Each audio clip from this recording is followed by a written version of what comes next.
महाराष्ट्र में कल नॉमिनेशन का काम खत्म हुआ और आज जो डेटा सामने आया उससे पता चला कि महाराष्ट्र की 288 असेंबली सीटों के लिए इस बार करीब 8,000 उम्मीदवारों ने नॉमिनेशन फाइल किया है। महाराष्ट्र में सीधा मुकाबला महायुति और महाविकास आघाड़ी के बीच है, लेकिन कई सीटें ऐसी हैं जहां एक ही अलायंस के दो उम्मीदवार आमने सामने हैं। कई सीटें ऐसी जहां पर बागी उम्मीदवार मैदान में हैं।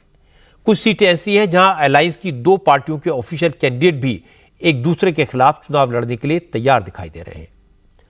महायुति के 37 बागी उम्मीदवार मैदान में हैं, जबकि महाविकास आघाड़ी में करीब 2 दर्जन सीटों पर बगावत हुई है। महाराष्ट्र में नामांकन वापस लेने की आखिरी तारीख 4 नवंबर है, इसलिए कल से ही बागियों को मनाने में महायुति और महाविकास आघाड़ी के बड़े बड़े नेता जुटे हुए हैं।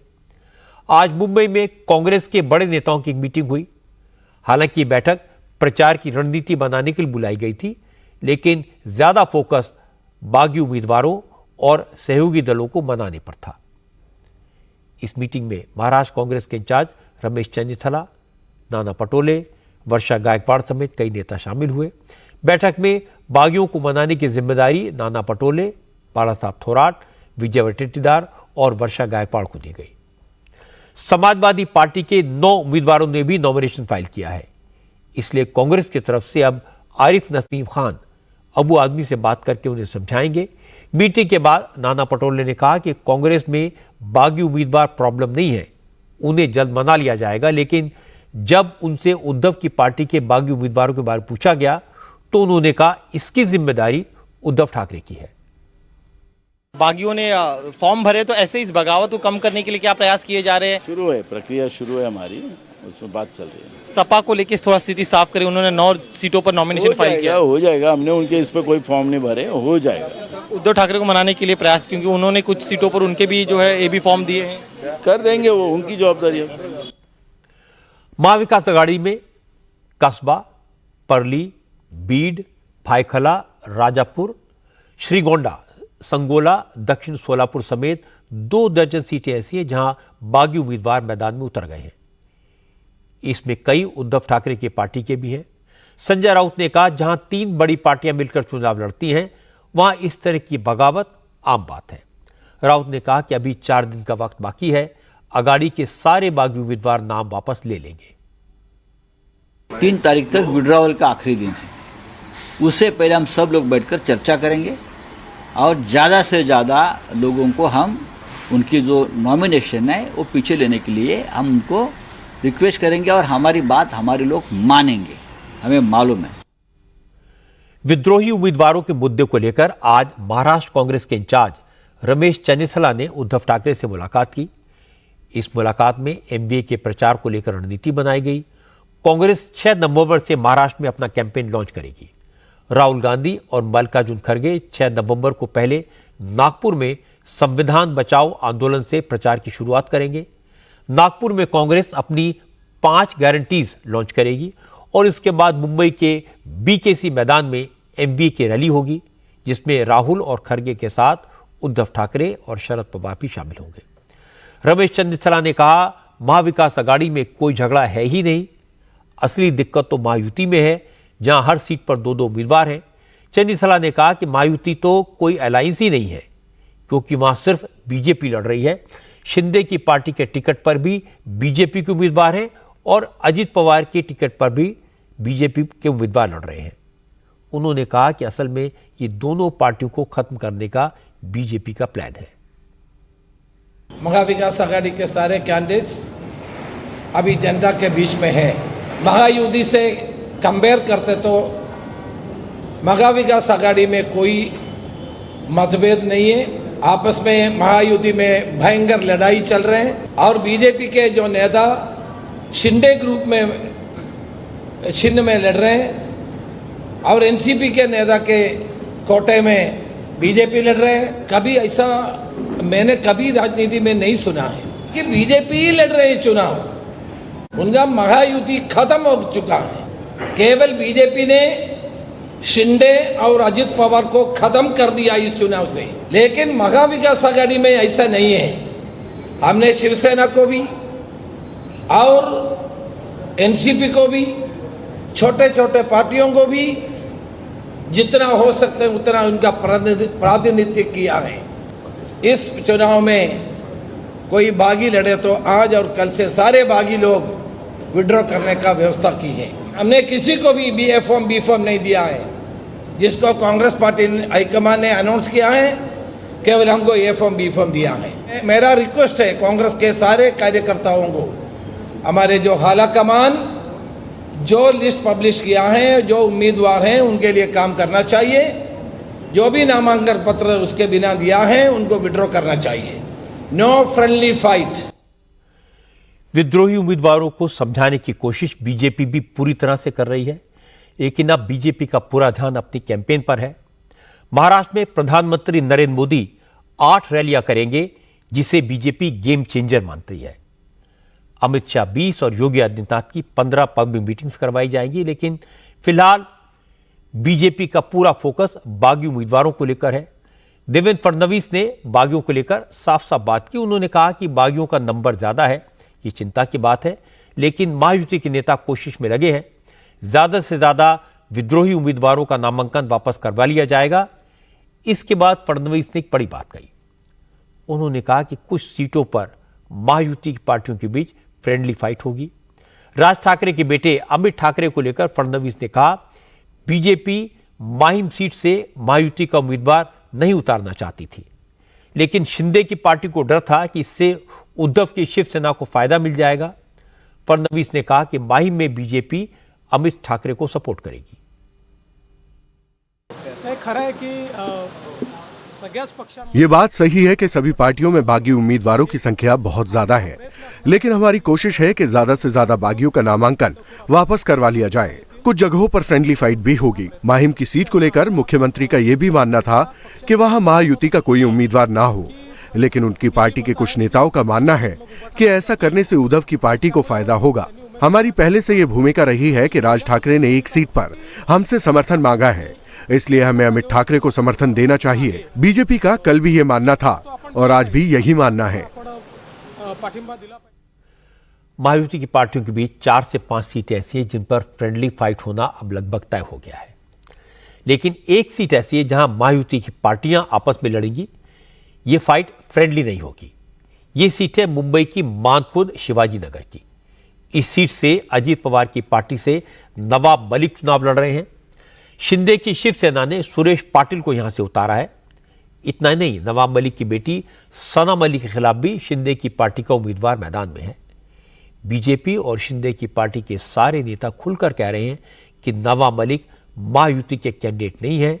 अलायंस का कोई नेता उनका प्रचार नहीं करेगा। आज नवाब मलिक ने कहा उन्हें पता था कि यही होने वाला है और उन्हें इसकी कोई चिंता नहीं है। इसके बाद नवाब मलिक ने इंटरेस्टिंग बात कही। उन्होंने कहा कि अजित पवार ने बीजेपी के साथ एडजस्टमेंट किया है, उन्होंने बीजेपी की विचारधारा को नहीं अपनाया है। यह बात तय है कि चुनाव के बाद अजित पवार किंग मेकर की भूमिका में होंगे और तब दोनों अलायंसेस को उनकी जरूरत पड़ेगी। भारतीय जनता पार्टी या शिवसेना शिंदे गुट हमारा विरोध कर रही है, तो उससे हम लोगों को कोई चिंता का विषय नहीं है। ये अपेक्षित था कि इस तरह की चीज़ें होंगी और जो भी चीज़ें हैं दोनों विधानसभाओं में हम भारी मतों से जीतेंगे। हमें तो जनता ने वहाँ चुनाव लड़ने के लिए आमंत्रित किया है। कोई भी विरोध करे, बीजेपी विरोध करे, शिंदे सेना विरोध करे, जनता का विश्वास हमारे साथ है। यहाँ तक सवाल है भारतीय जनता पार्टी का। अजीत पवार जी ने उनके साथ पॉलिटिकल एडजस्टमेंट किया है। विचारों से समझौता ना एनसीपी का है ना नवाब मलिक का है। हम धर्मनिरपेक्ष समाजवादी लोकतांत्रिक व्यवस्था में विश्वास करने वाले लोग हैं और निश्चित रूप से उसी आइडियोलॉजी के साथ राजनीति करते रहेंगे। जहाँ तक महाराष्ट्र के चुनाव का सवाल है, जिस तरह की परिस्थिति है, कांटे का मुकाबला है, ये बात स्पष्ट है कि बिना अजीत पवार के कोई भी सरकार महाराष्ट्र में बन नहीं सकती और अजीत पवार जी विचारों से समझौता कर नहीं सकते। लेकिन नवाब मलिक की चेतावनी का बीजेपी पर कोई असर नहीं है। महाराष्ट्र बीजेपी के अध्यक्ष चंद्रशेखर बावनकुले ने कहा, अजीत पवार को पहले ही चिट्ठी लिखकर बता दिया गया था कि नवाब मलिक बीजेपी को मंजूर नहीं है। आज आशीष शेलार ने कहा कि दाऊद से रिश्ता रखने वाले शख्स की महायुति में कोई जगह नहीं है। हालांकि सना मलिक को लेकर बीजेपी के तेवर कुछ नरम पड़े हैं। आशीष शेलार ने कहा, अभी नामांकन वापसी की आखिरी तारीख में वक्त है, महायुति उनके खिलाफ उम्मीदवार वापस लेने पर विचार कर सकती है। नवाब मलिक क्या कहेंगे उनको लेकर? नहीं, उसकी भूमिका हमारी स्पष्ट है। भारतीय जनता पार्टी का कार्यकर्ता उनका काम नहीं करेगा। बट उनकी बेटी भी हैं, उन्होंने भी नामांकन भरा है अणुशक्ति नगर से, उनको लेकर क्या भूमिका है? अभी तक उनकी बेटी पर इस प्रकार का नवाब मलिक जैसा कोई घिनौना दाऊद और उस रिलेटेड गुनाह नहीं है। उसको वेरीफाई किया जाएगा और वो महायुति की उम्मीदवार है तो महायुति के साथ बीजेपी है। क्या कोई बातचीत हुई थी? क्योंकि हमने जब देखा नामांकन भरा जा रहा था तो एकदम एंड मोमेंट पे एबी फॉर्म निकल कर आया राष्ट्रवादी पार्टी से नवाब मलिक का। नहीं, हमारे से किसी से इस बारे में बातचीत नहीं हुई। आशीष शेलार ने नवाब मलिक के दाऊद कनेक्शन की बात की तो सना मलिक ने जवाब दिया। सना मलिक ने कहा, उन्हें महायुति की पार्टियों के सपोर्ट की जरूरत नहीं है, जनता उनके साथ है। सना मलिक ने कहा, उनके पिता पर इल्जाम इसलिए लगाया जा रहा है क्योंकि वो एक मुसलमान है। सना ने कहा कि मामला भी कोर्ट में है और उनके पिता इस केस में निर्दोष साबित होंगे। महायुति नवाब मलिक साहब के हमेशा से अगेंस्ट रही है। पिछले आपने 2-3 साल देखा रहेगा तो उनके ऊपर काफ़ी आरोप प्रत्यारोप किया है। जो मैटर कोर्ट में है वो आगे सिद्ध होगा और हमें पूरा विश्वास है कि सब बेबुनियाद इल्ज़ाम लगाए गए हैं। वो जिस दिन कोर्ट का निकाल आएगा वो दूध का दूध और पानी का पानी हो जाएगा और Nawab Malik will come out really very clean. वो बात की बात है। और जहाँ तक महायुति के गठबंधन और उनके कैंडिडेट्स का है, बीजेपी और शिवसेना ने अपने कैंडिडेट उतारे हैं। हम अजित दादा के तरफ से घड़ी के सिंबल पे लड़ रहे हैं। मतदान हमारे साथ है, हम दादा के साथ हैं। नवाब मलिक अजित पवार के साथ खड़े हैं, उन्हें किंग मेकर बता रहे हैं, लेकिन अजित पवार बारामती में अपने ही परिवार के साथ लड़ाई में उलझ गए हैं। अब तक परिवार की लड़ाई मर्यादा के दायरे में बंधी थी। लोकसभा चुनाव के दौरान भी कभी शरद पवार और अजित पवार ने एक दूसरे पर डायरेक्टली आरोप नहीं लगाए थे, लेकिन इस चुनाव में यह मर्यादा टूट गई। अजित पवार ने चाचा पर परिवार तोड़ने का बड़ा आरोप लगाया। अजित ने बारामती के लोगों के सामने अपनी बात कही, इसलिए शरद पवार ने भी परिवार और अजित पवार पर खुलकर बात की। पहली बार शरद पवार मंच पर अजित पवार की मिमिक्री करते दिखाई दिए और इसके बाद शरद पवार ने इमोशनल बात की। शरद पवार ने कहा, उन्होंने ही अजित पवार को 4 बार डिप्टी सीएम बनवाया, लेकिन उन्होंने क्या किया? उनसे उनकी पार्टी छीन ली, सिंबल छीन लिया, उन्हें कोर्ट में खड़ा कर दिया।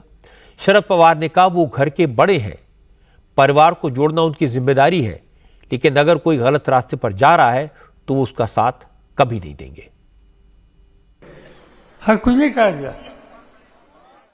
ये राष्ट्रवादी कांग्रेस पार्टी है, वो किसकी है? इसकी स्थापना मैंने की, चुनाव चिन्ह भी मेरा था। मैं पूरी जिंदगी कोर्ट में खड़ा नहीं रहा, लेकिन कुछ लोगों ने मुझ पर मुकदमा चलाया, मुझे कोर्ट में खड़ा होना पड़ा। शिकायत मेरे खिलाफ की गई और करने वाले अजीत पवार, ये हमारी पार्टी लेकर भाग गए, हमारा चुनाव चिन्ह भी ले गए। हमारी पार्टी ने उन्हें 4 बार डिप्टी सीएम बनवाया, लेकिन 5वीं बार उप मुख्यमंत्री बनने के लिए उन्होंने बीजेपी की मदद ली। ये सब करने की क्या जरूरत थी? अब कहा जा रहा है कि मैंने परिवार तोड़ा। मैं परिवार में सबसे बड़ा हूँ। कल तक सब मेरी बात सुनते थे। मैंने उनकी मर्जी के खिलाफ कभी कोई फैसला नहीं लिया और आगे भी नहीं लूंगा, लेकिन अगर कोई गलत कदम उठाता है तो उसका साथ नहीं दूंगा। परिवार एक साथ रखने का काम मैं करता रहूंगा, ये मेरी जिम्मेदारी है। महाराष्ट्र में आमतौर पर माना जाता था कि शरद पवार एनसीपी के बड़े नेता हैं, उनके पास अनुभव है, दिमाग है, रिस्पेक्ट है, पैसा है, पर संगठन अजित पवार के पास है। लेकिन शरद पवार ने दिखा दिया कि टाइगर अभी जिंदा है। पार्टी का सिंबल चाहे उनके हाथ से निकल गया, लेकिन संगठन उनके साथ है। घड़ी चाहे अजित पवार के पास है, लेकिन टाइम शरद पवार के साथ है। अजित पवार के पास विधायक है, पर सेंटिमेंट शरद पवार के साथ है। लोकसभा चुनाव में अजित पवार ने बारामती से अपनी वाइफ को लड़वा कर देख लिया। इस बार शरद पवार हिसाब बराबर करना चाहते हैं और बारामती में अजित दादा पवार को नाको चने चबाने पड़ेंगे।